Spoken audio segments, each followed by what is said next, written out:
on oh, okay. On there's sort of this program in the US called SBIR, and there's these documents about economic conversion attempts. And in particular, I followed this one organizer, Arthur Obermeyer, who we'll get to later, but also the Clinton Library and a variety of defense archives. I did some oral history interviews because many of the people involved, especially in the later halves, are still alive.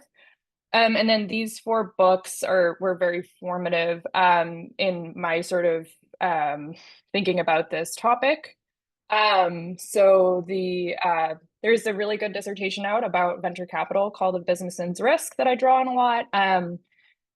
There's this book by Matthew Wisnowski about the politics of engineering, and then two pieces about industrial policy, one from the Cold War, which is Closed World, and about sort of also the ideological infrastructures of computing in the Cold War, and then another about US industrial policy in the sort of modern period. So an overview of the talk. So it'll largely be focused on the US context, just because that's what I study. But I want to talk about three major inflection points in US industrial policy that are formative for computing and AI. And if we have time, I can talk about how this fits into how the modern landscape, like chips and what comes after and the Trump administration fits into this picture. But yeah, so the major sections I'm going to focus on is the contributions of the Cold War and Cold Warriors to this infrastructure, because that's really where the story begins.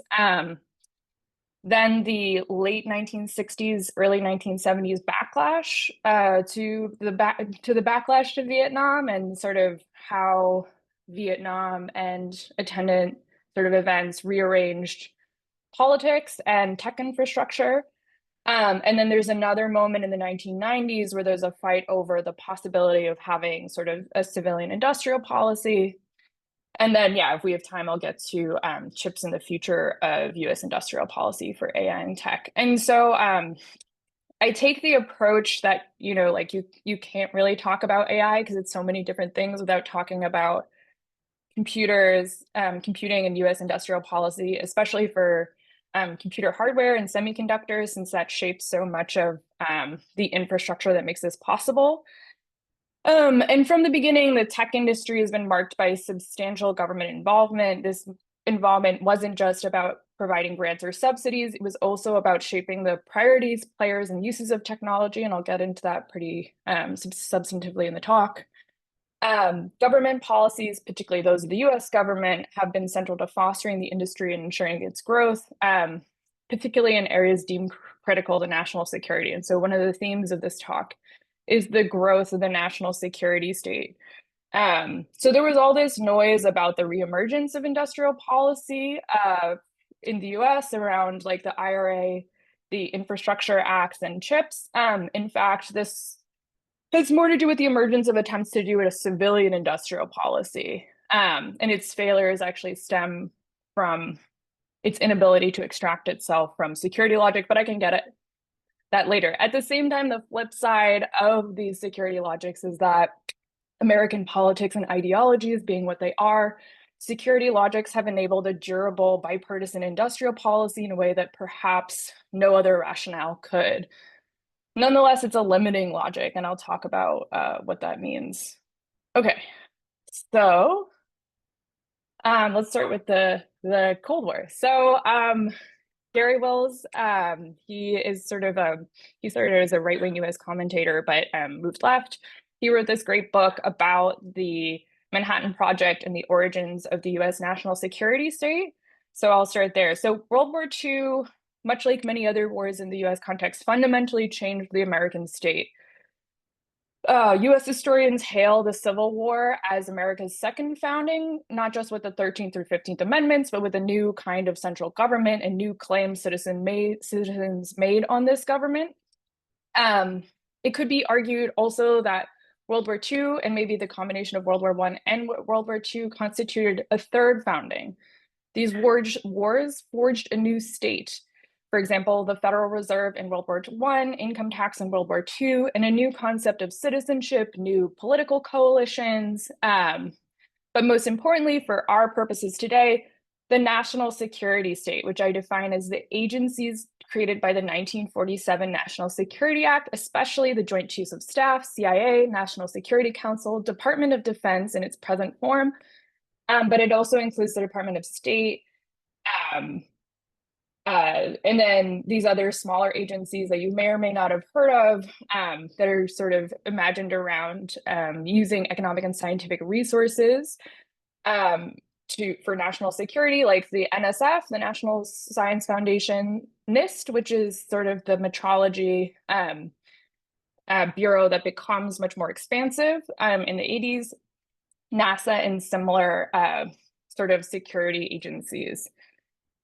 The National Security Act was in some ways the codification of the state that emerged from World War II, and especially the matrix created by the massive Manhattan Project and the need for secrecy. So the advent of nuclear weapons created this whole new model of secrecy within the state, and was codified later in the national security state more formally with that 1947 Act. Nukes also, right, obviously demonstrated the power of science and the need for the state to have a very tight relationship with scientific advances. It bound the state and the science together, especially physics. And in terms of AI specifically, through the Cold War, it takes on many different technical forms, but defense computer technology focuses on two main problems: logistics and the electronic battlefield concept, and to a lesser degree, machine translation, but I'll get to that a little bit later. What's known as machine learning now, which is now sort of Gen AI, comes from, in part, statistical physics papers that emerged from the Cold War state, research that at the time was considered a dead end. There wasn't really the compute power to realize any of it. Okay, so the logistics piece of this, I'll go through very quickly. It sort of crystallizes with the Berlin airlift.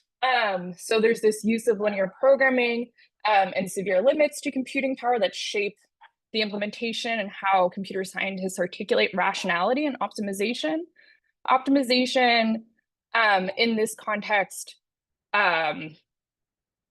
sort of emerges around this idea of efficiency that in many ways comes from economics. The way that it's articulated prioritizes short-term rather than long-term resiliency. And then this is sort of realized again in a way that cements this vision of like computer research by DART and during the Gulf War, but I'm not going to get too far into that. So the pictures you're seeing on the right side of the screen are all from this propaganda reel for this program Igloo White that was implemented in Vietnam, and the propaganda reel is called Bugging the Battlefield. And so I picked this because it's a good distillation of the other kind of project that the Cold War security state is funding in terms of like computing resources. So it's focused largely around command and control of the battlefield from a distance. So it prioritizes surveillance, data extraction, to some degree prediction, mapping, and social control. It was sort of, it was trialed in Vietnam with this program Igloo White, and actually the Viet Cong pretty easily fooled this system and avoided being bombed by the Americans, and sort of used it to inflict losses on the US, especially in terms of resources and materiel. But the US military basically didn't take any sort of profound lessons from this. They basically came to the conclusion that the tech just wasn't quite there. And so this vision of like what computing systems can do shapes a lot of later computing programs. So so the present day military is still kind of trying to solve these technical problems raised by the failures of Igloo White. Okay, so next slide. At the same time, in the civilian sphere, there's the emergence of what historian Jason Resnikoff calls the automation discourse. So while defense was the major consumer of computers until like the 1970s, by the early 60s, industry saw the potential to discipline labor using this kind of discourse and computing, having been saddled with powerful unions coming out of the World War II years. So the computing industry really wanted to create a mass market for computers, and they melded two pre-existing discourses. One, this earlier discourse that was sort of intended to degrade labor's conditions and labor's share of profits, this threat of automation, together with Cold War techno-utopianism that emerges from sort of the wonder involved, even the wonder and horror of the bomb, but also all sorts of other technological sort of products that come out of World War II. So this, there are a number of proselytizers of this new automation discourse. I'm not going to get too into the details, but I can answer more later. They tried to automate factories and basically failed. So they went with, so they decided to instead market it toward automating offices. And IBM spends a ton of money. There's some really interesting ads from the period that look very different from like our automation discourse today.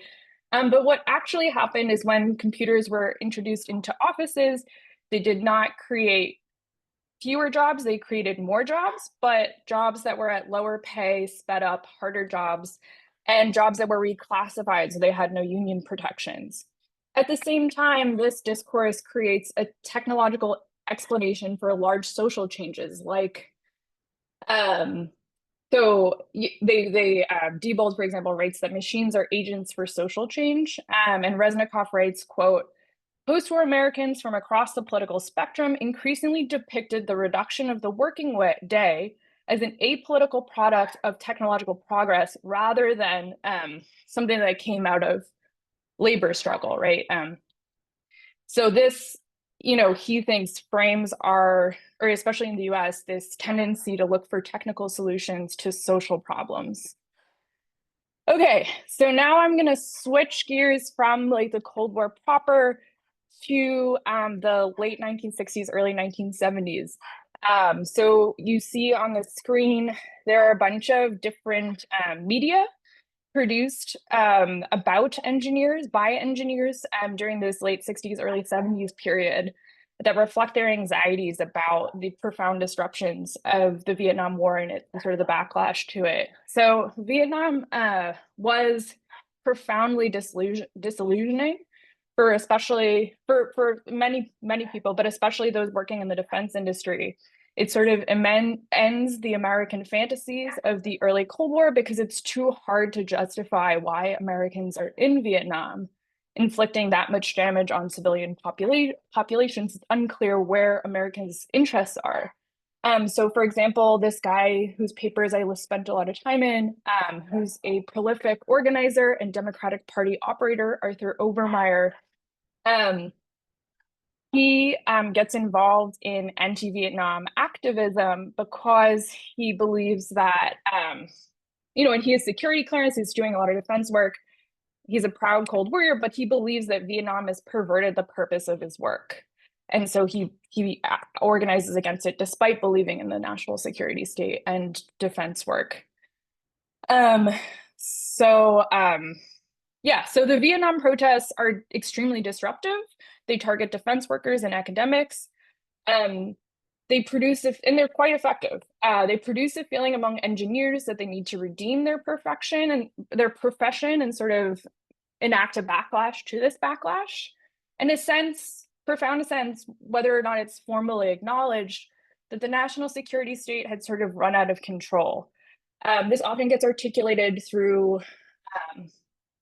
this discourse about how technology is run out of control, but in fact, technology often fails to achieve sort of the ends it's imagined for, like this electronic battlefield concept. But instead, what's really run out of control and metastasized, if you look at the language, is the national security state. So this drives many engineers away from the public sector and for the private industry. At the same time, this distrust of the security state is paired with federal money becoming much more unreliable for the first time since World War II for defense.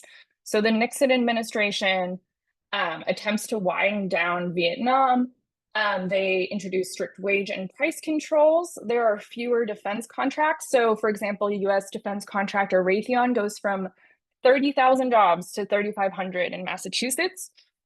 And the ending of this way of contracting, cost plus contracting, by Secretary of Defense Robert McNamara during the mid-1960s has a profound effect. So without the promise of these lucrative defense contracts in the 1960s, early stage high technology firms that would have focused on defense contracting become less attractive investments for early venture capitalists and for entrepreneurs themselves.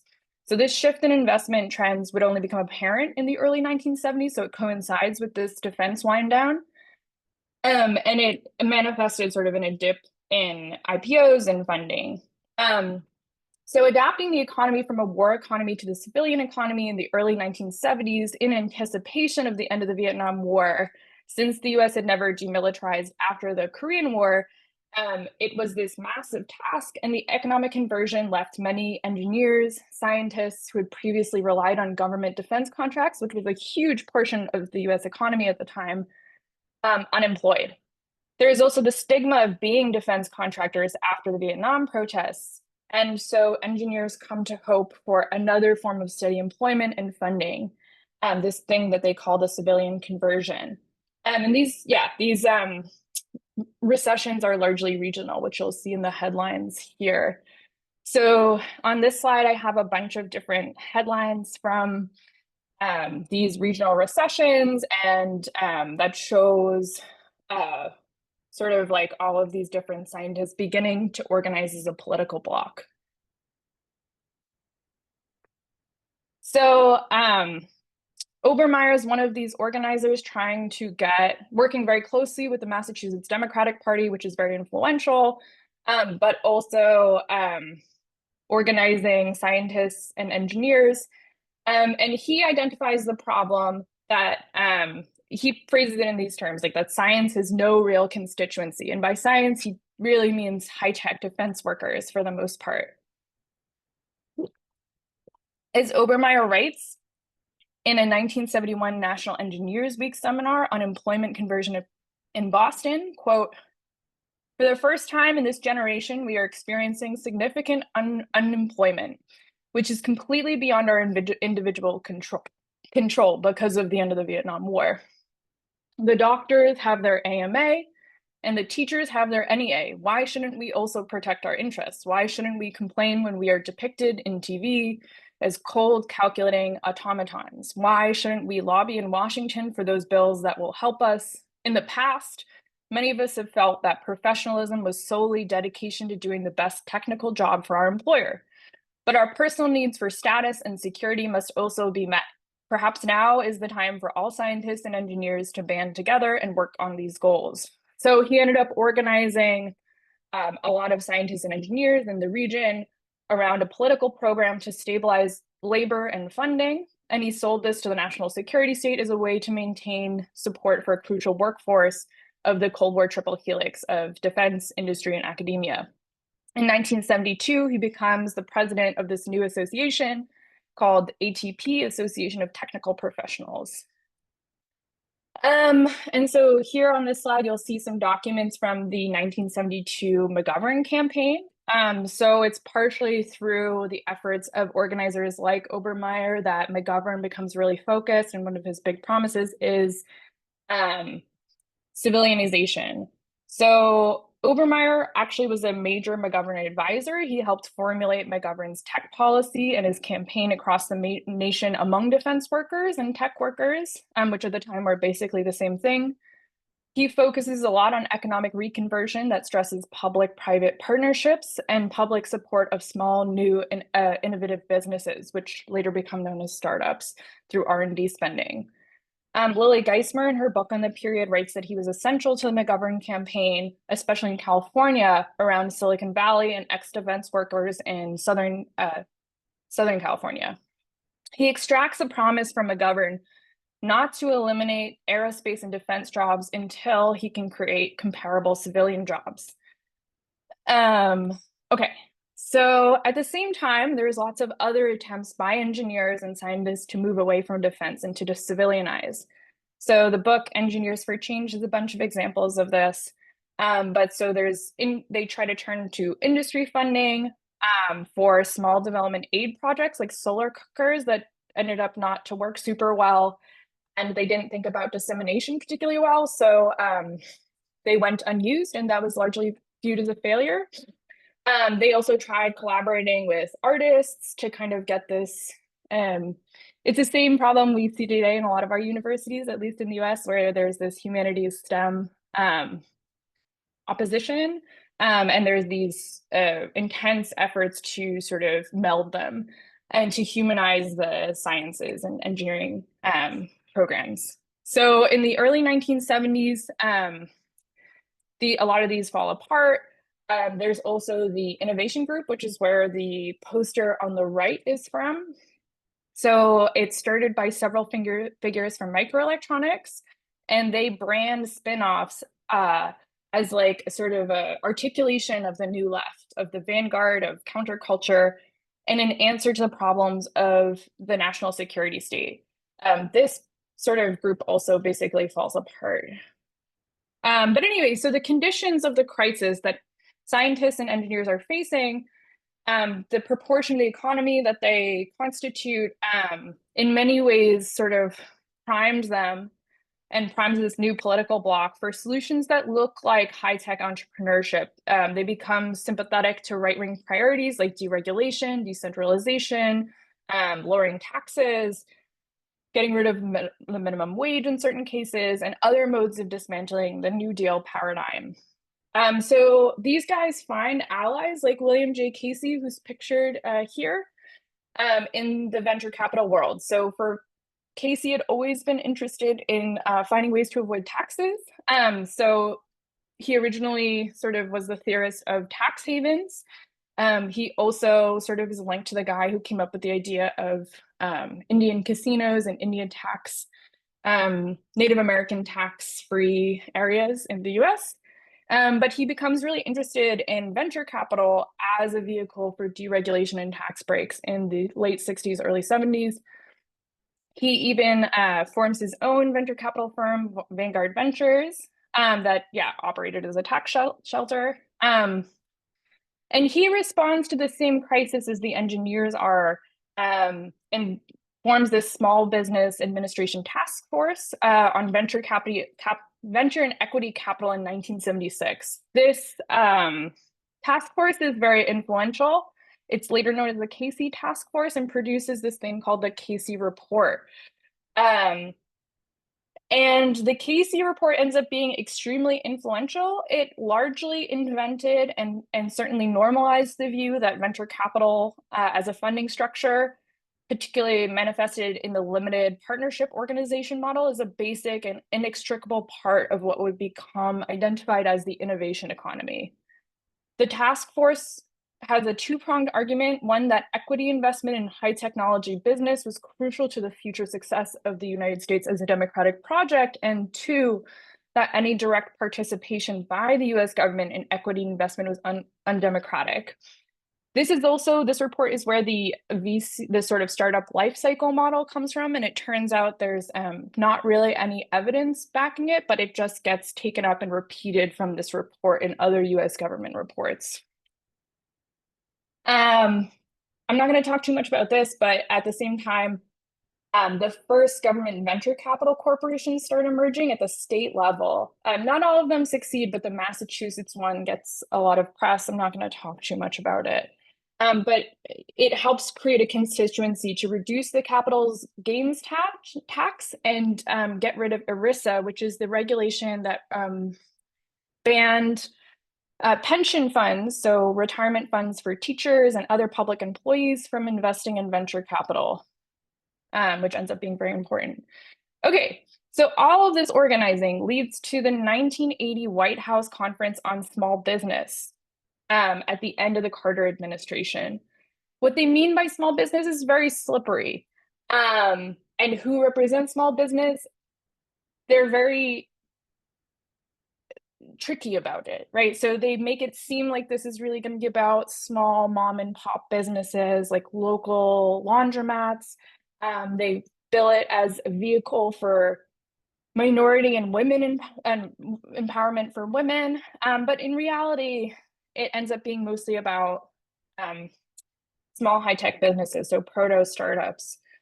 So what they end up doing, what comes out of this conference is a push for tax cuts, for example, removing or lowering the capital gains tax, estate tax, and other corporate taxes, especially for small businesses, slashing regulations, shrinking government, reversing anti-monopoly legislation, and offering or and lowering or eliminating the minimum wage.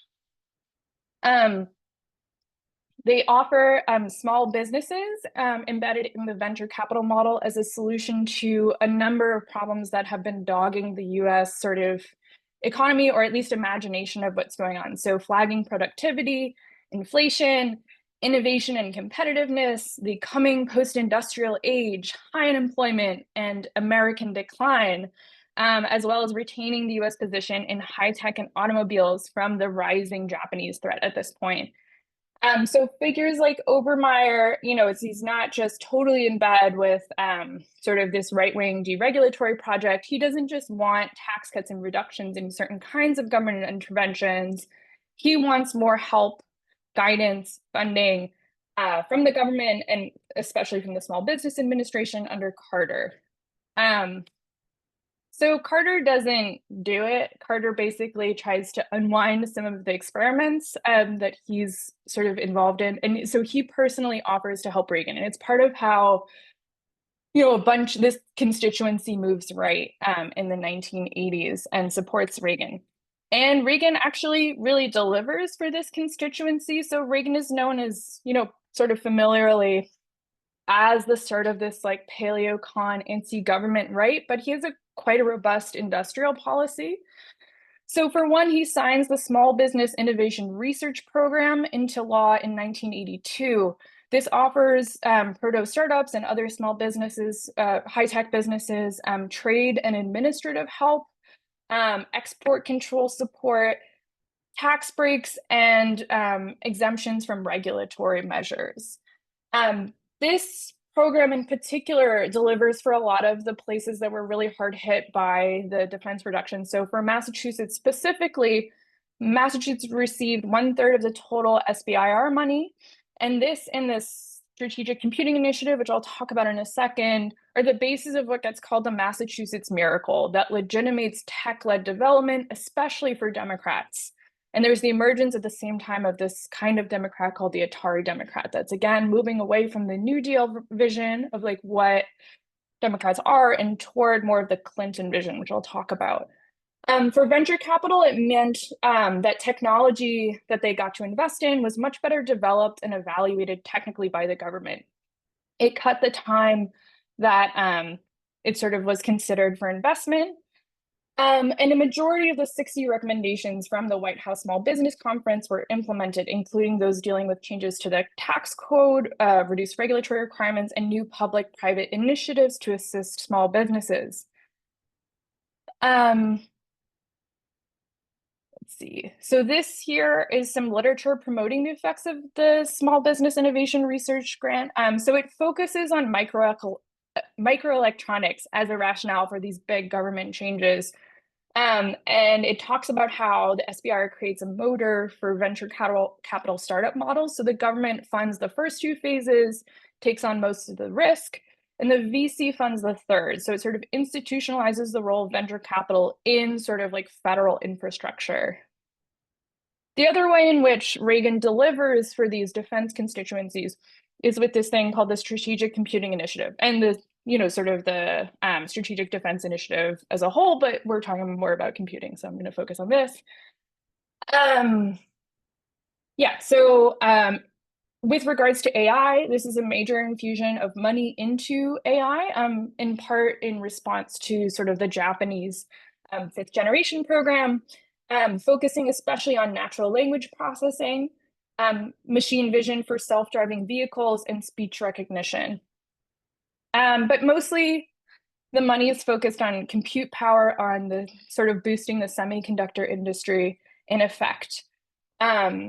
Reagan also has a very aggressive industrial policy, especially for semiconductor firms. So Semitech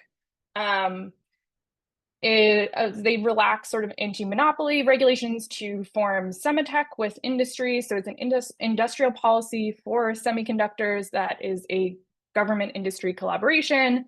This is coupled with some extremely aggressive trade and export control measures for computers and AI. So for instance, Reagan threatens sanctions on the Japanese if they don't deliver 20% of their domestic semiconductor market for US companies. And it works.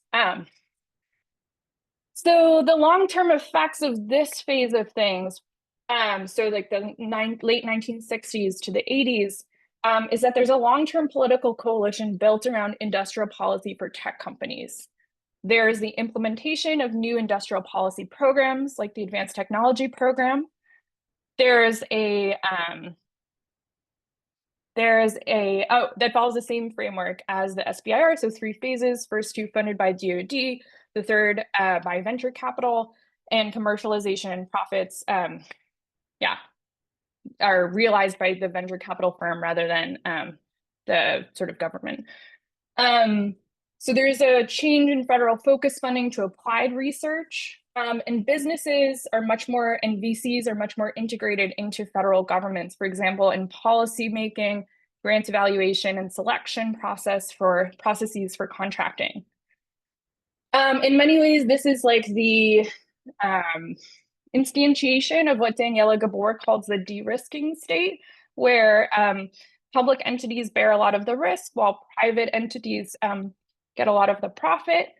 But this also creates this bipartisan coalition at the same time as an intellectual justification for a new focus on tech is sort of emerging, hashed out by figures like Robert Wright, Larry Summers, and others who would later have a much more pronounced role. So there's a new role imagined for technology in economics and in defense. So national security at this time expands to include this concept called economic security that includes a lot of economic concepts and dual use products in the rubric of national security.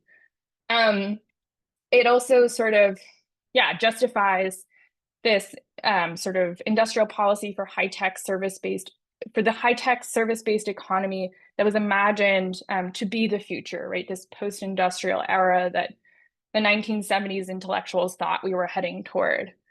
So this creates a focus on information tech as essential to both economic and national security. These are 2 other things that this period does. So science and technology become much more central to politics as a result both of this coalition building and this new intellectual way of, or sort of popular way of thinking about technology.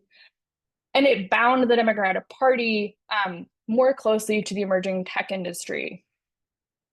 So now I'm getting to more the modern era, sort of. At least I was alive. So in the 1990s, the Clinton era, so this is the third moment where there's a potential for a civilian industrial policy. So following the vision of the Atari Dems that I talked about through the 1980s, Clinton enters office wanting government to do civilian industrial policy, sort of in the model of Japan with, American characteristics, but they really like Japan's MIDI. And they have some moderate success. So they hit the ground running immediately after our inauguration, coordinating with the semiconductor industry. There's this huge infusion of money, especially government money and government involvement in the semiconductor industry. So most prominent here is the semiconductor roadmap that sort of made Moore's Law manifestly real by embedding it in a powerful planning process, the semiconductor roadmap. And this planning process, effectively consolidated power in the industry and formalized government role in planning and coordinating funding. Moore's Law before this had been sort of a marketing tool internal to the semiconductor industry. It was powerful within the industry, but not publicly. And there were like many different kinds of roadmaps that existed at the same time that weren't reliant on Moore's Law as an idea. In the early 1990s, Intel came out ahead of Japanese competitors, which was a huge focus of the media. And we can talk about why later if you're curious. there was like this huge media frenzy around Intel's success, and they used Moore's law to explain it to the press, which gave Moore's law much more power.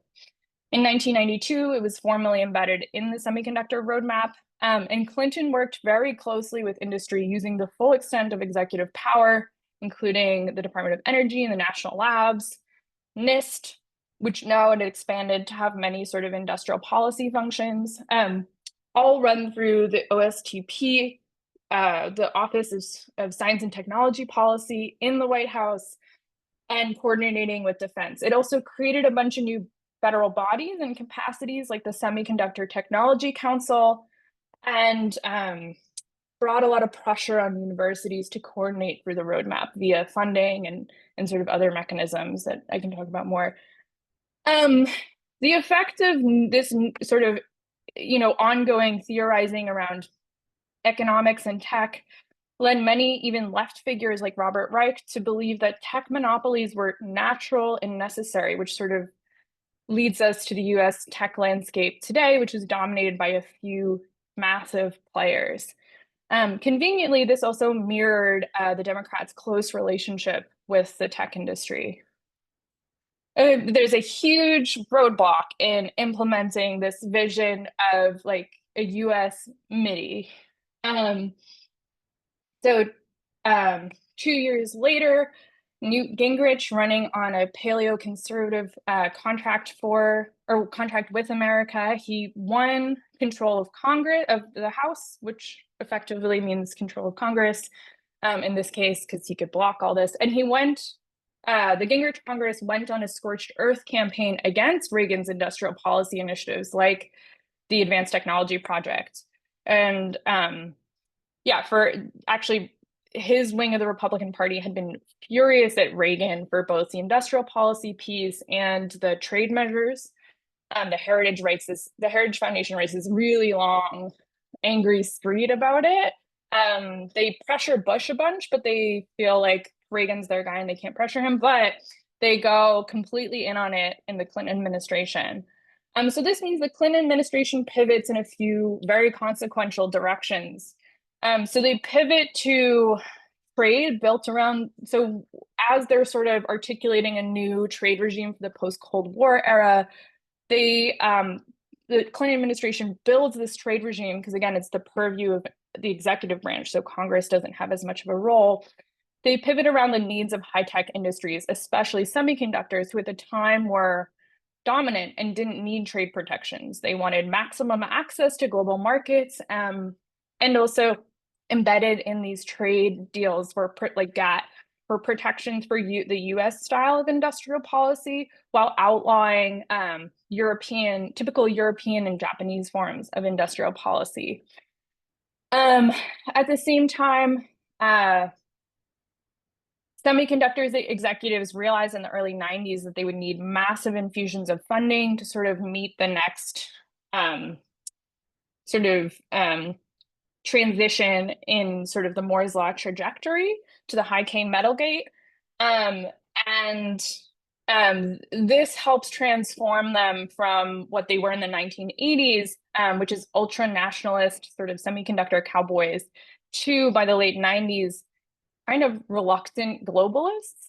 They need this funding for new chip technologies necessary to continue Moore's law, and they're very anxious about this they learn about this Japanese roadmap that's sort of based on the success of the US one. And so they focus their energies around creating and get the US government to sort of help sponsor and pressure others to join in this international roadmap, which is sort of successful in both getting the funding for the transition to the high-K metal gate, but also in heading off the Japanese roadmap. The other major pivot besides these trade measures is to embedding and hiding industrial policy for technology and dual-use products further into the national security state. And while rhetorically saying, like the Clinton administration says, we're not doing industrial policy, but they are just like hidden away in the security state. It also further entrenches the concept of dual use, since that's how you can get funding for industrial policy. So research is funded based on military applications and imagined markets for those products. So this is sort of the basis of, yeah, modern US industrial policy.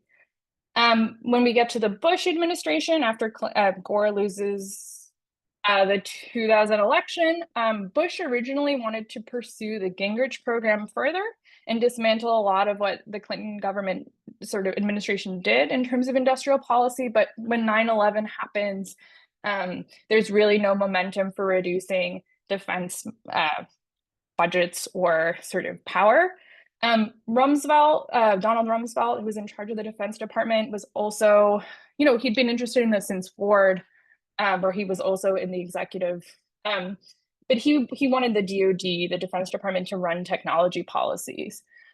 At the same time, there emerged new vehicles for industrial policy, like government venture capital.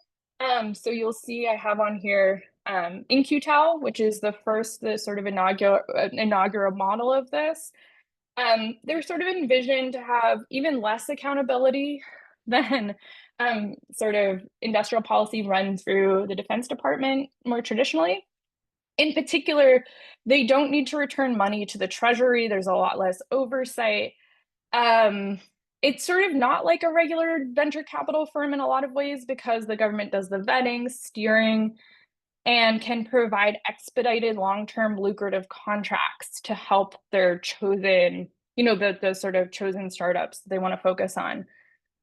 This means that private venture capital and private equity also pivot more to defense startups that are picked by these government venture capitals, and so the venture capital outfits.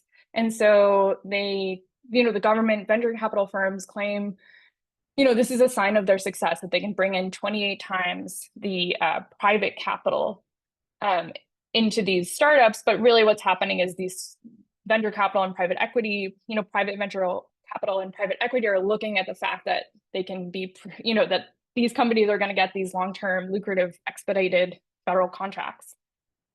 For instance, this In-Q-Tel is the origin of companies like Palantir and like related firms.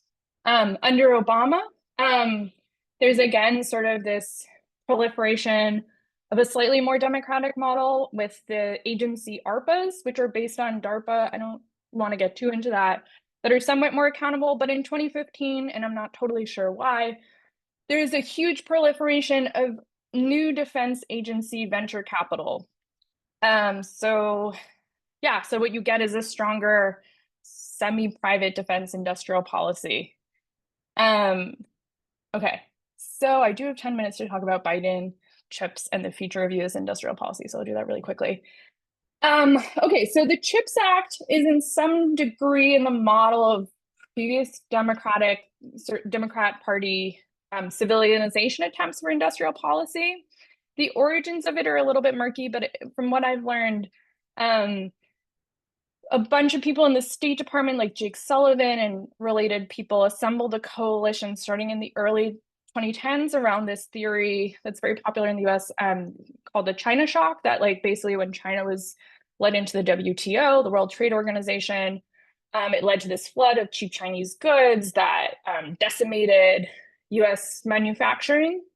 And so on the basis of this, they're able to assemble a coalition of national security focused China hawks, actually anti-Wall Street activists, and labor and environmental groups.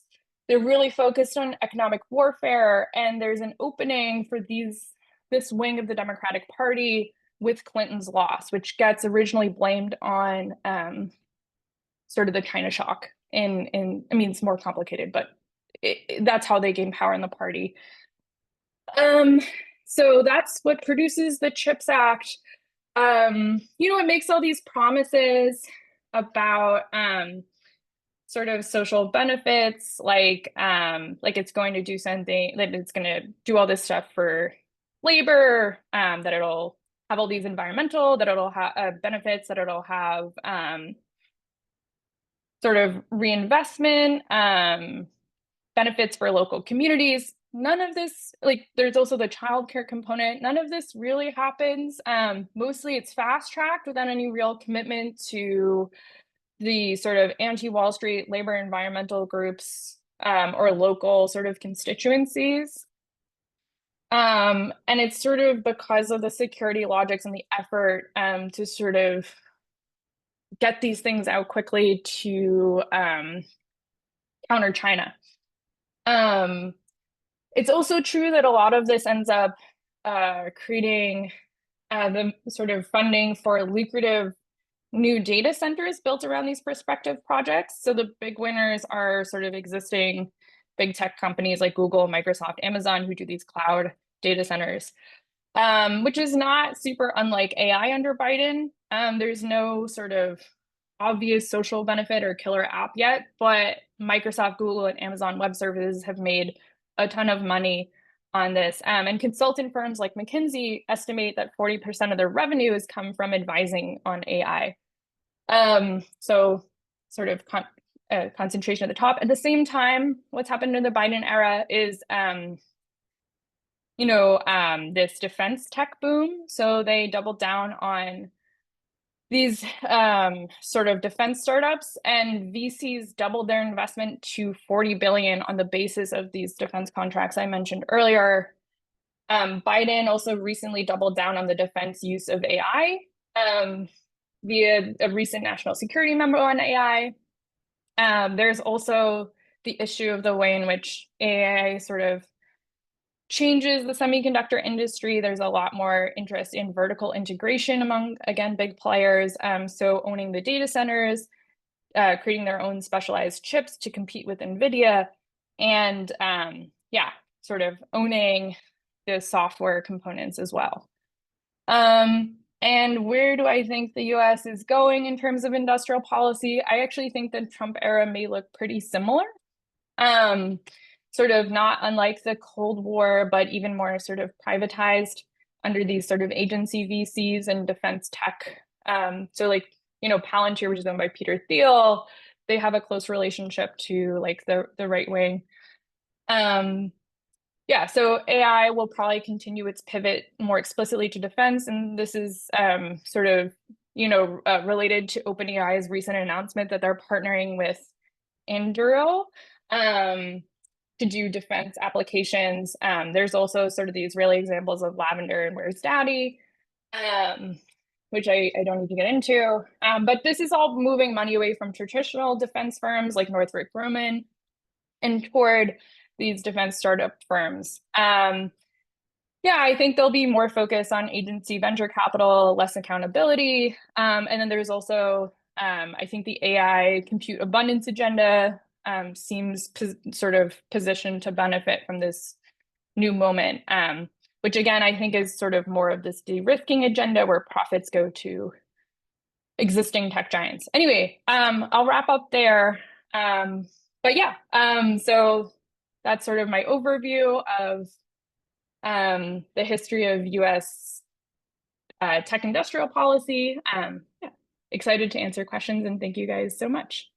I'll stop sharing my screen. Thank you a lot, Susannah. Indeed, that was quite a flyover the last 50, 60 years.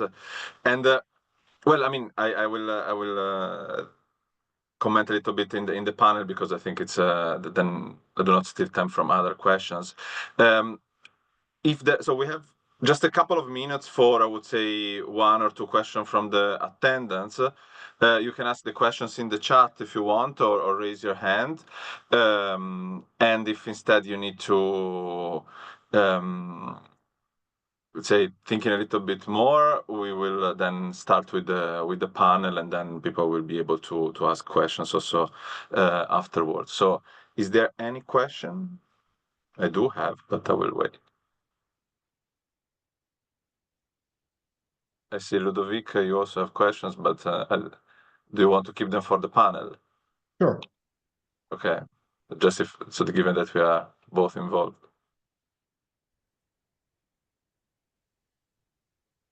Well, okay, then if the questions are mostly from the panelists, I think, Lucille, we can move directly to the panel and then have debate afterwards.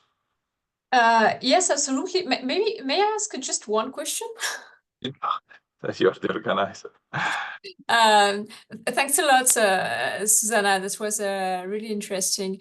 Much things that I think we don't have in view. I mean, I talk from a computer science perspective, of course. Maybe could you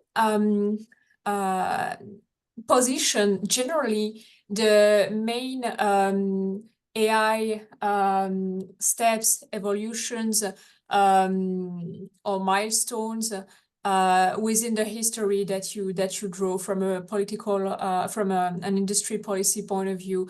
So essentially the two AI winters that oftentimes are presented from an AI point of view, that, okay, there were these weaknesses of, for example, symbolic AI approaches connected with this international and military context. Can you maybe, yes, draw a bit more connection from the standpoint that you took, that we are not so much used to when we try to teach just in 15 minutes an AI class for introductory history? Yeah, so I think like I guess I'm thinking about it from an institutional point of view, whereas like that way of articulating the history of AI, it focuses a lot on internal logics, right? Like the failure of symbolic AI or the failure of expert systems. And I think those play a role, but I think there's also sort of like macro political economic stuff going on. So symbolic AI was you know, I'm sure you know, like very sort of one of the models for machine intelligence during the Cold War. And it's interesting that you know, sort of its decrease in funding, this AI winter actually coincides in some ways with, you know, the Vietnam War wind down. And so I think that's likely so those two things probably reinforce each other, right? That symbolic AI doesn't deliver in the same way as and there's these sort of like larger political events going on. The same could be said of expert systems. So there's a big focus on AI expert systems, which again are I'm sure you know because you're a computer scientist, but the technical basis of like symbolic AI expert systems and modern generative AI are quite different. They have very different sort of lineages. But yeah, so expert systems in the 80s, it's the big hope of the Strategic Computing Initiative and the Strategic Defense Initiative under Reagan that these will realize the electronic battlefield concept that comes out of like the Vietnam War and Igloo White. When that fails to materialize in the sort of short term, right? Again, these projects are very long term, but the government's thinking on a much more short term basis. The funding for AI decreases, but the funding for semiconductors, which make later AI stuff possible, increases. I think there is some realization that the compute power isn't there. And so there's less of a focus on, so these things are self-reinforcing. And I think the right-wing push to decrease government in general probably affects AI funding coming out of the Reagan administration. I think there's a huge, massive wave of, you know, for whatever reason, and I don't know the history of this so much because Bush spends a lot of time in the intelligence services, the Republicans who are part of this emerging paleocon anti-government faction really hate Bush. And so where they can think they can put as much pressure on Reagan to decrease government spending, they are relatively successful at doing that under Bush in the early 90s. And so that coincides also with decreases in funding for expert systems AI. So I think these two stories complement each other. There just like is also politics happening and sort of big structural things. Thank you very much. Are there any other questions? Okay, not yet. So maybe we can move on to the panel session, Simone? Yes. Okay, great. So let me introduce our two panelists today. So first we have Ludovic Di Biagio. So Ludovic is a full professor at Schema Business School, where he teaches and conducts research in the fields of innovation and organizational dynamics related to technological transformations. So his work focuses on the factors that foster the creation and selection of innovative projects, as well as the effects of innovation at the individual, organizational, and territorial levels. Thank you very much, Ludovic, for being with us today. And then our second panelist that you may well know by now is Simone Vannuccini. So Simone is a chair of professor in economics of artificial intelligence and innovation. And with his team, he conducts research and teaching on the topics of economics and strategy of AI and technological change more generally.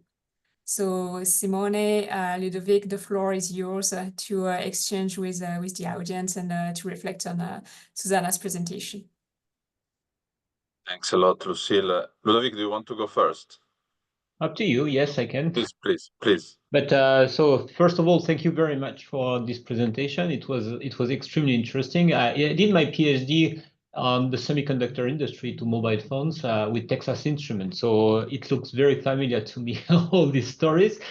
So, but I was particularly fascinated by the way you presented the intervention of the government and of course the sequences of interventions, but it was essentially a kind of a supply side view of industrial policy, right? So you really emphasize the interventions, and somehow not only it leads to financing and driving the move, but also somehow coordinating the value chain or coordinating the investments across firms. But my first question was about the demand side, because generally we see industrial policy based on the procurement system, and we know that it is a very big leverage for firms. So do you have the interconnections between the supply side and the demand side, and to what extent this demand side effect is not the real engine of the direction? So I was wondering if the push was the demand side, and then the interventions was to lead or to drive some directions rather than others. So that was my first question. I think that's a great question. I didn't really get to go into this very much, but there is like a huge change in the I touched on it briefly, but not enough. There's this huge change in the computer market and the semiconductor market. For instance, in the 1970s, there was the emergence of the consumer, like the civilian market for computers, which really does change the landscape and the calculus. So when I write about the 1980s, if I had more time, but in my papers, it's there, like there's this part of the reason why this notion of economic security becomes so powerful is because of this demand side story. So the fact that there is all of this demand for semiconductors and personal computers in the 1980s makes it clear, right? It sort of crystallizes this dual use concept, right? That, really we can do defense industrial policy and civilian industrial policy, like two birds, one stone together. And so it provides the sort of justification for, programs like industrial policy programs that focus on semiconductors in the 80s and 90s. I think that's a huge, huge piece of the story.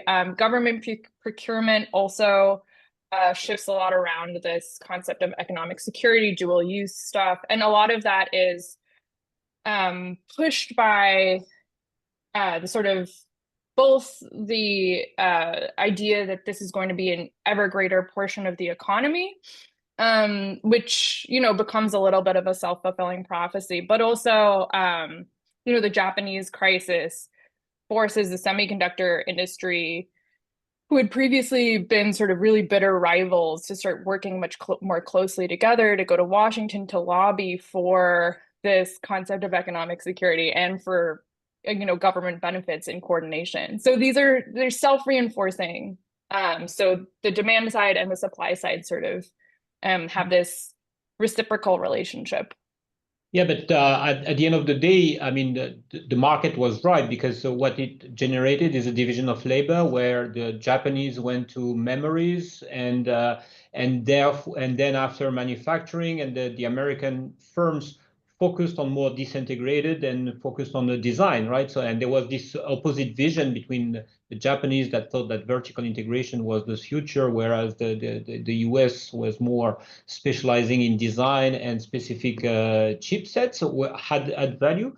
But the question was also to what extent the dual use of semiconductors was not also supported by the diplomacy and the openness to international markets. So that I don't know really, is that to what extent the government played a big role in opening markets and made an international dominance of American semiconductors.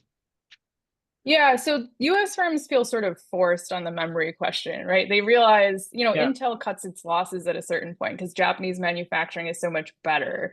And they want to make sure this doesn't happen in other areas. So they actually, sort of enlist the US government to do very, very aggressive, both public and private diplomacy with Japan, right? They threaten sanctions. They force the Japanese to take 20%, to give the US basically, or foreign chip makers, which is basically the US, 20% of their market. So that's definitely happening. But in terms of, so that's one piece of opening markets, so to speak. There's also the moment in the 1990s where the US government builds these first GATT and then the sort of bigger like WTO, other trade regimes around the needs of high-tech industries. So they work very closely with the semiconductor industry and like Intel especially in producing these trade deals and crafting them so that they'll benefit this really important US industry. I mean, it makes a lot of sense, especially if they're thinking, this is the future of what the US economy is going to look like. Right. So Simone, I have another question, but you may want to pop in. No, go ahead, and then I will do after your next question.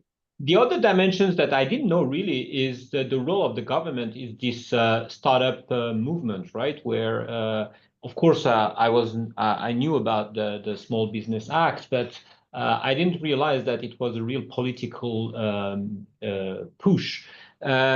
So what I'm wondering is how the government now is viewing this big tech power and the predatory behavior somehow against startups, because indeed it's an outlet for startups, but it prevents all the big benefits that the US could take advantage of from startups. Startups. Yeah, I agree. I think the big tech companies are really crowding out startups. How the government is close to those companies now and supports this vertical integration and predatory behavior? I think so the Biden administration sort of moved in two different directions. So on the one side, on the regulatory side, like the FTC was very aggressive to it only had 4 years. It was very aggressive toward big tech, right? They forced Google to spin off Chrome.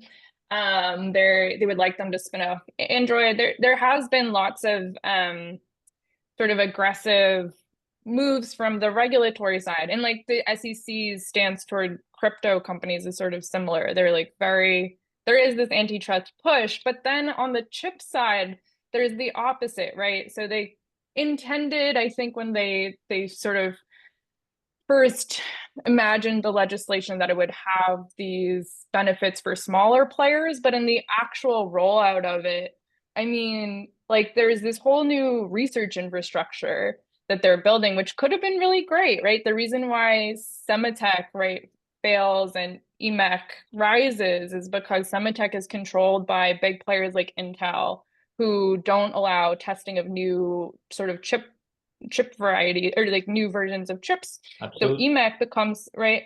They had the opportunity to stop that from happening with the new research infrastructure that they built. And instead they went with the same old pay to play model where that favors big tech companies. So what one hand is doing, the other side, is that at cross purposes. So I think the Biden administration, it was really sort of muddled. It had these big, anti-big tech ambitions, and then at the same time ended up empowering them with the other hand. It is very contradictory. And I think the Trump administration is going to be somewhat similar, maybe with more of an emphasis on these defense tech startups. I don't see a lot of hope for, but I agree with you. I think it would be better to break up these because they're not, like Google search, is much worse than it used to be. It's not like we're getting the benefits of. No, but I was wondering whether they had an agency against those firms, or so do they have the choice? So somehow that was. Oh, is it politically possible? Yeah, I think it is. I mean, I just think I think the Commerce Department, so Gina Raimondo runs the Commerce Department, and she's very close with industry, and it's been something that has gotten her a lot of criticism. And I think that's sort of it was politically possible, I think. I think it's now kind of off. I don't imagine Trump's going to do a lot of antitrust. Yeah, I can't imagine either. Thanks. I mean that's I think we would need a full workshop to discuss these topics because it's so important. Though on the Trump administration, maybe I can comment later. I agree with you, but also I saw yesterday the nomination that he did for the Department of Justice antitrust section, which is pro startup and against tech giants. And it seems to me that that now they are in the Musk suggesting him in a tech bro culture to throw crap at the big tech and supporting the small venture, as long as Tesla is not, SpaceX is not overregulated. But that was not the point. But we will see that for the sake of the topic. First of all, thanks a lot, Susannah, because I think so. What we wanted to achieve with the seminar, and I also say it because among the attendants there are also some PhD students, is to show that when we talk about, first of all, when we talk about AI, we talk about, let's say, a system technology, and this is embedded in a fabric of enabling technologies that are very much physical, especially the semiconductor, but not only, and that have a history. So they're also path dependent, and they're affected by policy in many different ways over the history. So it's very hypey to talk about generative AI, but if we want to be serious about how this technology is constructed, where it can go, how it will be shaped now and in the future, a historical perspective like the one that you gave, I think is very useful. And also, yes, of course, it was centered on the US, and maybe many things do not know everything about US, but I would warmly suggest everybody to read your chapter in the AI Now report for even more details. Just that that's let's say, the frontier example. I mean, one like it or not, but that's what happened as at least until now, as a sort of frontier example. My comment goes a little bit more on the. So one, it's grounded still on the same comment, on the same point, that we should put AI now and the semiconductor industry now in perspective and what we have seen already happening in the past. A little bit in line with the question that Lucille asked. So it's not very much of a question, it's just an elaboration. So we see indeed a sort of swapping of shifting involvements across the stack from the government based on what it becomes more important. So semiconductor was forgotten until it becomes a strategic asset. Now AI is strategic asset. Now we're spending AI, and then maybe we will return somewhere else. So that we always need to take into account, let's say, that the policy intervention really shifts and evolves based on the contextual condition. Second, it was really funny because, so this morning I was teaching about AI policy, and it dawned to me indeed from, even in Europe, we had this shift from ethical principle to technological sovereignty, and with Ludovic we wrote a report also on technological sovereignty.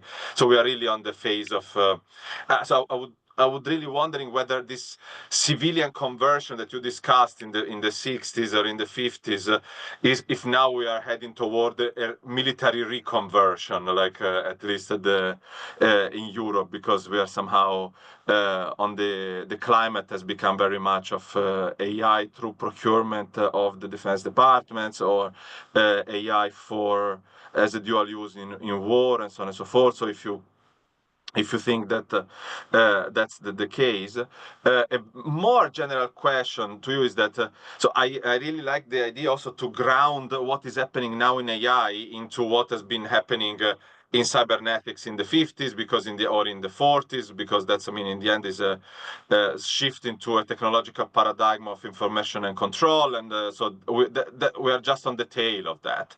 And but then, as you said, I mean, very much of this foundational technology has been, or foundational approaches, let's say meta approaches to how we use information in society, was very much driven by military effort, and I never want to believe that the military route is the only one to introduce, let's say, foundational transformations or foundational technology. So what do you think about that? Like, is the military effort really needed even to conceive, let's say, pro-transformation and breakthrough innovation?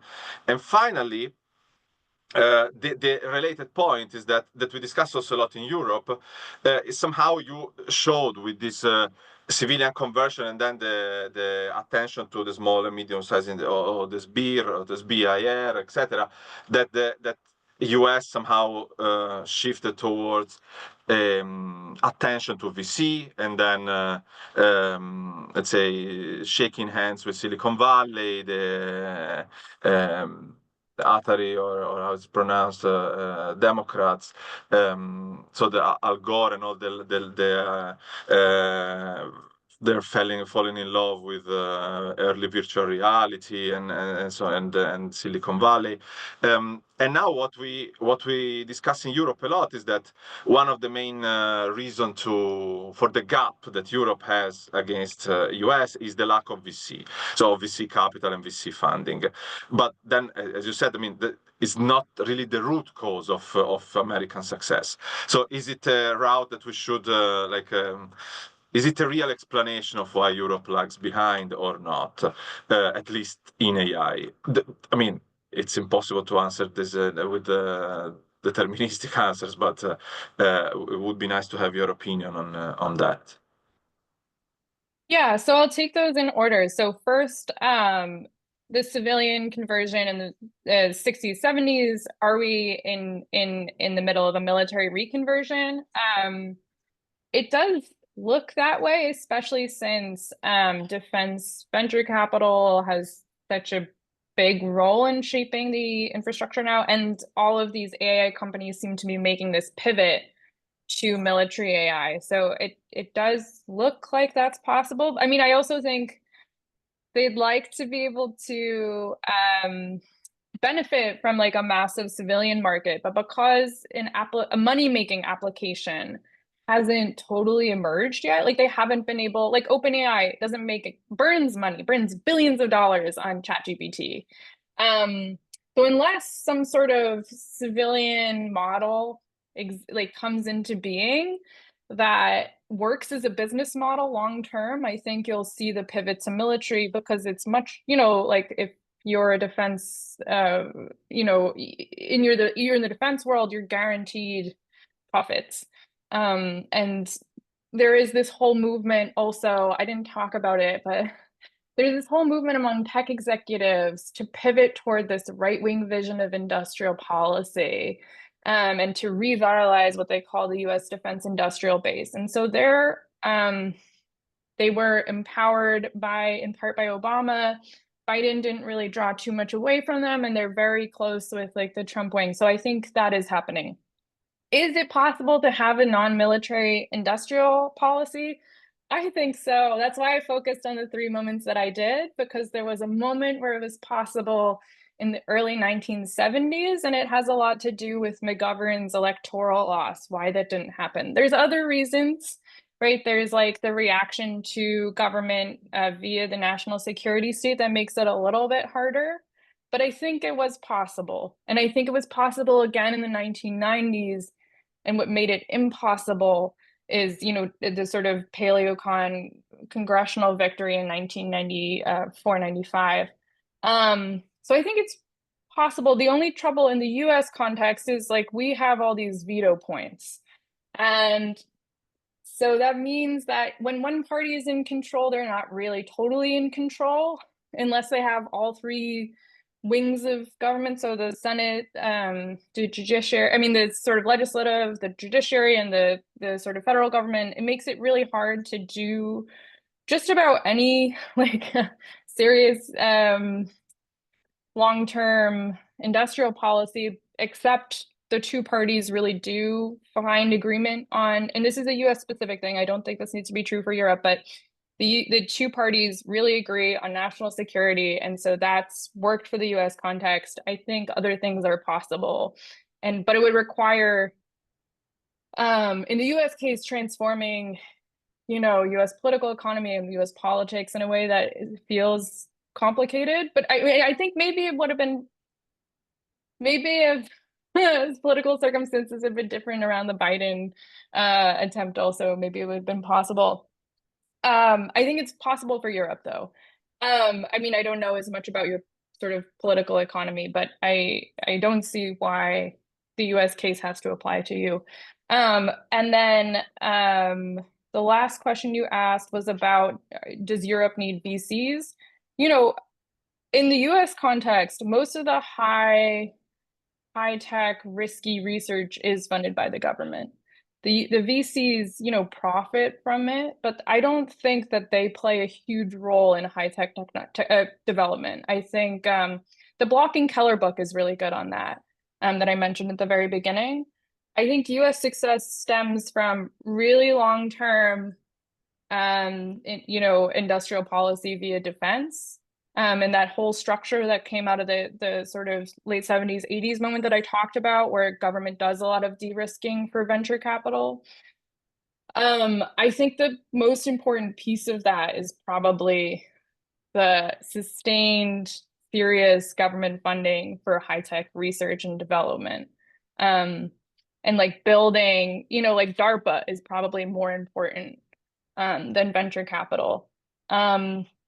So that would be my answer. I think Europe can achieve these goals without that, but it also means funding academia, which is, you know, I don't know as much about, you know, the French situation, but the UK is doing the opposite. So, I mean, I don't know. No, I fully agree with you. I mean, in the end, so if you take the risking state approach, that's what the European Union has been doing for a while now, rather than, at least at the European level, rather than doing the European DARPA or the European ARPA or the agency-based industrial policy at a continental level. So that would be, I think, where in Europe we can learn from US. And the other point that you put very well is that, so I wouldn't take the fact that AI is shifting to military as a definitive answer, definitive development, even though it's a scary one, and it's totally possible. We see it indeed, Peter Thiel, and the pressure that and the influence that he has on the government. But it seems the less harsh view is that indeed that's OpenAI doesn't know how to make money. So they're trying to ask everywhere, like, oh, let's make a contract with the government. So it might even be like, because in the end, there is this book of Kara Swisher on Burn book where she recounts the beginning of the Google era, let's say, and it's like Google at the beginning they had no moat, nothing, and then they started to do ad-based business model, and then they started to make money out of that. So it could even be that OpenAI starts to make ad-driven business model and stop to work with the military. But I think they proposed that. Yeah, I think they proposed ad model like just like this week. Yeah. So that's one possibility, but it doesn't exclude that they still continue to work on procurement with the government. So no, that's I mean, very cool. I think it's very important to put it in perspective so that we don't fall the hype, but we see what is happening at the US, Europe, but also global level. I would say we can ask if anybody in the audience has question for Susannah, or otherwise we can then have another round of question from us. If Ludovic, you have other points, but let's see if anybody else. In the meantime, Lucille nicely pointed out the AI nationalism report in the chat.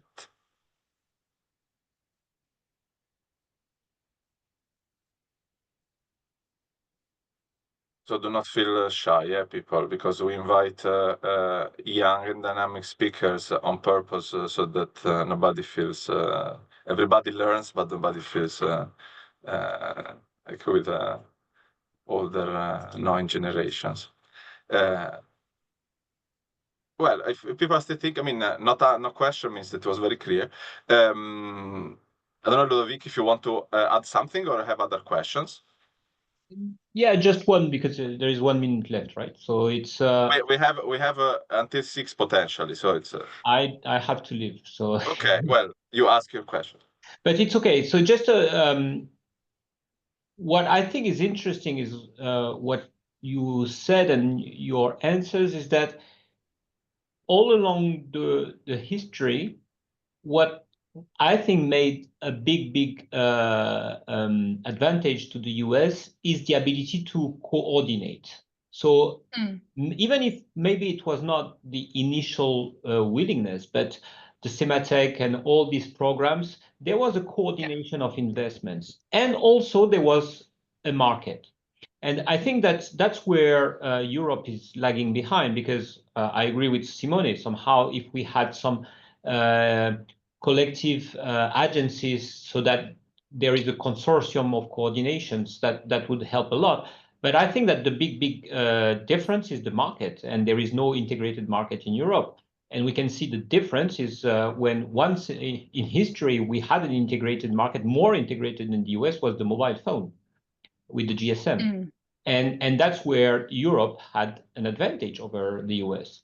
And so given the past dependency and the scale effect, I think that Europe cannot catch up in AI in any way. And in semiconductor, I don't see Europe able to coordinate to have the infrastructures to attract a competitive semiconductor industry.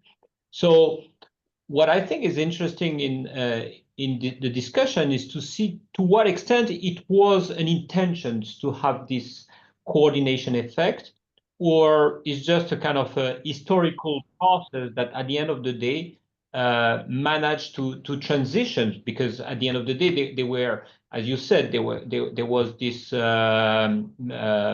Japanese threat, and then after we had the move of manufacturing to Taiwan, and also the South Korean move on semiconductors.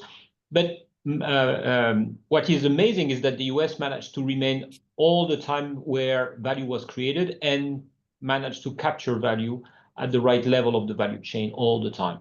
And so I wonder whether this is because of the coordination effect, and whether it was intentional, according to you. Yeah, I mean, so I think this is where the sort of national security logic comes in, right?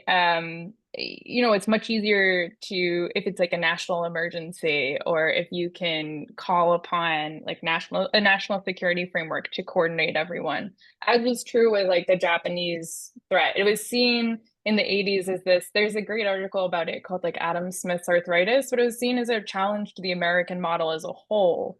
And so it was easy to get like public intellectuals, the semiconductor industry, obviously, right, had an interest in coordinating the US government, everyone on board under the logic of national security and this expanded logic of economic security. So I think absolutely the coordination is really important, and government's role in sort of directing all of its agencies, like part of why the National Semiconductor Roadmap in the early 90s is so effective is because they do bring in all of the disparate agencies that had been going in a bunch of different directions in the same room, doing the same things together with like, you know, semiconductor suppliers, manufacturers, like all pieces, as much as possible of the production chain. And this actually, when they move to the international roadmap, they bring in even more suppliers, they bring in earlier moments in sort of the research and development chain. So I absolutely think that that's huge. It also has the negative effect, right? The international roadmap of letting Intel kind of game the system to, you know, destroy competition. So there are negative effects as well. But I see that, yeah, I think that that's correct. And I don't know the European infrastructure as well, but I know there have been various attempts in the 90s to do sort of, what are they called? The flagship program, or I don't know, but to do sort of like a cross-European, like one of the early quantum computing projects is like a European sort of state building project. I think it's weak in part because, you know, the European Union as an entity doesn't really have like a fiscal body, right? So you have the legislative body, but you don't have you've kind of separated two functions of government that really should be together. And so it makes it very difficult if if the EU doesn't have sort of the power of the purse in the same way that it has sort of, you know, that's part of how I see it. It's very difficult to do the coordination if you don't have sort of the fiscal control at that umbrella level. Yeah, absolutely. Yeah. Thank you.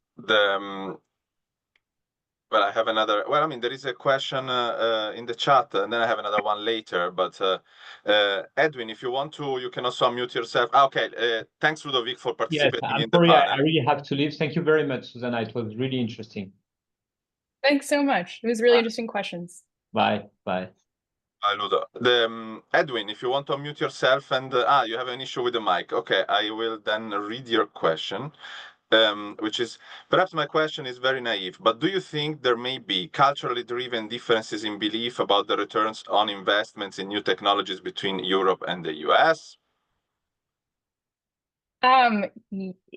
Yes, but I think those cultural differences have their root in political economy. So this US, like sort of the infrastructure of tech hype in the US is very powerful. But part of where that comes from are things like sort of the embedding of Moore's law in this very material infrastructure of the semiconductor roadmap. So you could, you know, it wasn't just this ideology, and it wasn't just this cultural piece, but it was actually able to deliver, you know, really impressive increases in like semiconductor capacity and improvements and technological improvements.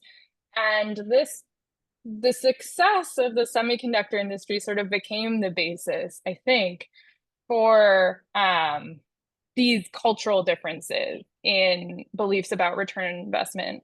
And there's this entire infrastructure in the US embedded in a lot of different institutions around sort of perpetuating this belief that the line will just keep going up on the graph around tech investments, you know, in part because of this like very material political economic infrastructure. So like, yes, but it has its basis in political economy. Fantastic. Yeah, thank you from the person who asked the question, which is Edwin Fourier. I have another, a comment of and a question. First of all, you can't imagine how I truly appreciate, though we need to have a person from the US to tell it to Europeans, that the clear problem is the lack of fiscality at the federal level, because that's clearly coming from a federation. It's becoming clear that, you can design all the policies that you want, but until you have the money to spend in industrial policy initiative at the supranational level, for us, one can talk as much as one wants, just it won't work. So it's a matter of scale, not only of direction. So, or it's a matter of both, let's say. So that's, in Europe, we crash our brain continuously, like what's a better design, and nobody wants to allocate resources at the European level, but that would be not the solution, but a way to go. The question is, instead of getting back to your original, so the point of departure, because there are a lot of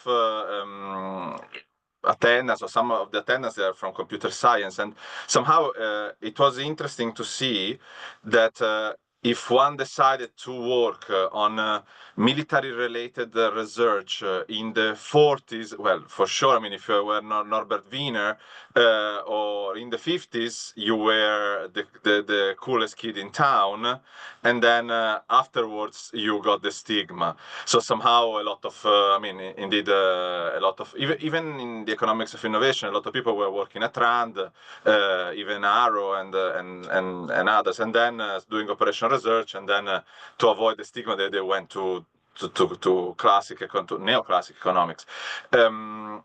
So let's imagine that now we have computer scientists now that face the dilemma of should I work on something that has dual use impact, or technological sovereignty kind of issues, do they have to fear a future stigma? Is something that we can avoid? It's a bit of a rhetorical question, but I would like to elaborate a little bit on the challenges that the scientists face now, let's say. Yeah, it's a tough position, right? Because a lot of the funding comes from defense, and it's really hard to avoid that. I think the only path away from that is, there are all these models actually from the late 60s, early 70s of scientists organizing and engineers organizing, and I think that might be a positive. So they organized, and they ended up going toward these sort of right-wing visions. But you could imagine, at the beginning, they were hoping to achieve something very liberatory, right? The civilianization of industrial policy. And they had all this, I didn't get into it, but they had all these lovely ideas for what you might do with, high-tech research for cities, for all of these other things. And so I think, and they were quite effective, right? These blocks of scientists and engineers and defense workers were very, very politically effective. So I think it's a question of you deciding to organize with your peers around the world that you want to see. Just meeting and talking about, how you can achieve different ends and different outlets for your work. There are lots of good precedents for that. And I think it is structurally quite difficult, but I if that is a concern, I think that there is no substitute to doing politics. And actually engineers have access to a lot of, and computer scientists, scientists in general have access to a lot of power, right? Because you exist at these points of structural vulnerability, right? And in these systems, they need you. They need your labor. So I guess I would say get involved in labor organizing and try to work with your peers to, but I think there will probably be, there's already probably stigma for, engineers who work, there was this huge, for a while in the US, there was tech activism around Google workers walking out on in protest of Google working with, working on these defense projects. And it did move Google away from working on those things, at least temporarily. They weren't sustained enough, but it is possible. And there are people working on that. I know Meredith Whittaker sort of did a bunch of that stuff, and there is like a sort of, yeah, that's what I would say. Thank you. Very nice. Very, very nice. Are there other questions? I may have a question, actually. Please, Lucy. Maybe two. So these are certainly much more naive questions. Could you maybe comment on the penetration or the strengths of different ideologies around AI currently, and how they tend to impact industrial policy, or maybe they've been impacting it for decades and we haven't known so much in the general public? I'm thinking specifically of what Timnit Gebru and Emil, I can't remember his name now, called the TESCREAL bundle. So transhumanism, cosmism, and this kind of things. Oh, yeah. Oh, that's so interesting. Yeah, there were all those movements from the 1990s that have now become, yeah, like TESCREAL. So they're very influential in getting like crypto off the ground too, right? There's like the cypherpunks who are involved in early versions of that kind of infrastructure. I think at an elite level, those seem very much more powerful than at like I think most people don't encounter TESCREAL, like everyday people, but I think at an elite level, things like that, like effective altruism,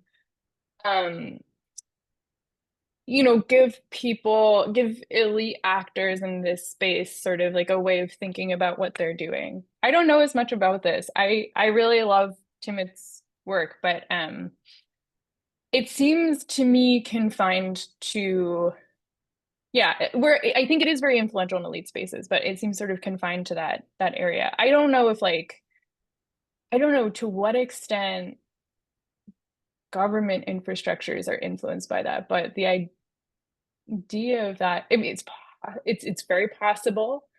I haven't seen it, but I don't know that it would be there. That's a little bit of that's a very interesting question. Yeah, my guess is that it's very elite tech sphere and maybe influencing the things that they ask for from government infrastructures. Okay, thank you. And maybe just another question. So we're talking quite much now about the layoffs in the tech industry. And I was wondering whether that is taken into account in the policy, in the current policy. I'm thinking specifically, okay, for example, in terms of education, okay, in STEM education, it's been, I mean, this question has been a bit around for a few years, that is it reasonable to encourage students to go into STEM when maybe the amount of jobs is not as much as the number of graduates. And I mean, in the past few weeks, there's been a number of layoffs in the tech industry, specifically in US firms. So I was wondering whether this is a factor which is taken into account to maybe temper a bit the hype, the tech hype, if not the AI hype, which also drives the policies. Yeah, okay, yeah, that's super interesting. So it's like a newer phenomena. Like for years, learning how to code was billed as like a way to secure a sort of safe economic future for students. But you're right. We are in a moment where there's increasing tech layoffs. And I know there's like a huge, I mean, it could be the basis for the kind of organizing that you saw among like the massive tech layoffs in the late 60s, early 70s, because there, you know, this whole generation that was promised economic stability on the basis of getting this kind of training, and now it's just not there. I don't know that it's showed up in policy debates that I've seen at all, which is probably not a great thing.